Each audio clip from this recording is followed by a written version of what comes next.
Hadis yang kedua, Nabi SAW nak bagi tahu kita, setiap mukmin kena memikirkan bukan hanya untuk hidup dalam dunia ini untuk diri dia, tetapi juga untuk memberi manfaat kepada orang lain. Sebab itu Nabi kata, persamaan pokok tamar ni sama macam orang mukmin. Para ulama hadis berbahas. Kan mereka berbahas sesama mereka. Apa persamaannya? Ada yang kata persamaan itu dari sudut daun pokok tamar ni tak gugur. Sama macam orang mukmin. Dalam diri orang mukmin ni ada satu benda tak gugur. Apa tak gugur?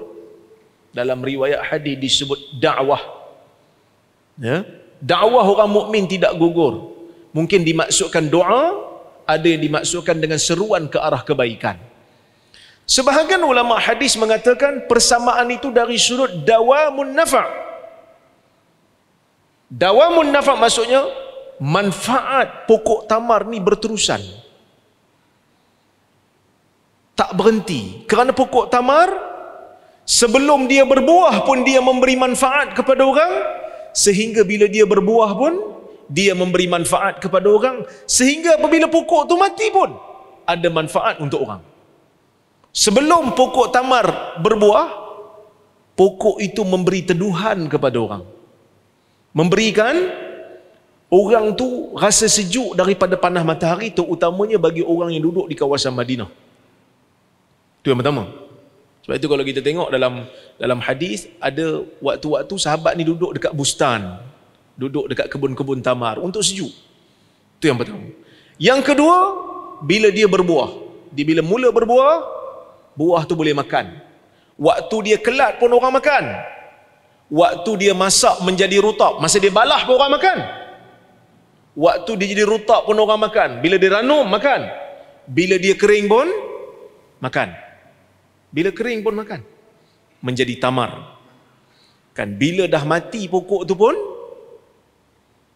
berguna, iaitu dia punya apa dipanggil tu, batang dahan utama dia tu orang guna untuk, kadang-kadang dibuat untuk bekas air, dikorek jadikan bekas air, kadang-kadang dijadikan tiang-tiang untuk rumah di Madinah dan tiang-tiang masjid, tiang-tiang binaan.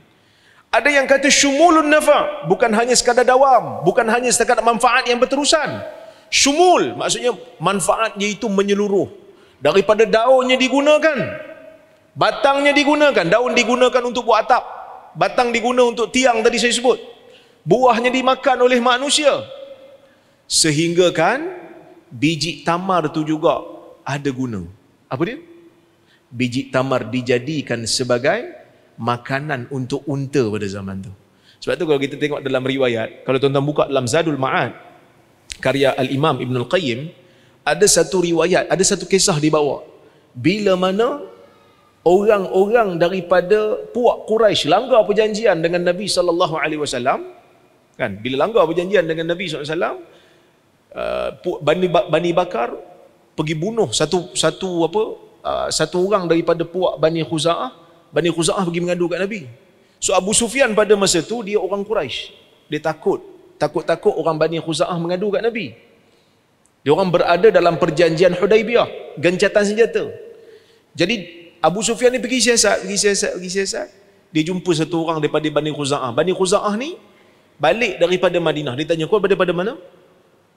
Daripada Madinah jumpa Muhammad kan? Dia kata tidak. Dia terpaksa untuk selindung. Sebab waktu tu adalah waktu di mana Quraisy telah langgar perjanjian dan perang sedang berlaku. Al-harbu khada'ah. Perang itu tipu daya. Maksud boleh kita selindungkan perkara. Jadi Abu Sufyan tak percaya, dia cek dekat tai unta. Dan dia tengok dekat tai unta tu ada biji tamar. Dia tahulah apa ni, unta tu daripada Madinah. Unta tu daripada Madinah. Jadi nak sebutnya apa dia? Hadis nak bagi tahu orang mukmin kena samakan diri dia macam pokok tamar, iaitu bukan hanya memberi manfaat pada diri orang mukmin bermanfaat. Dia salat, dia puasa, manfaat untuk dia. Dan kalau panjang lagi umurnya, lagi banyak ibadat dia boleh buat, betul. Tapi dia kena fikir juga apa manfaat dia nak beri pada orang lain.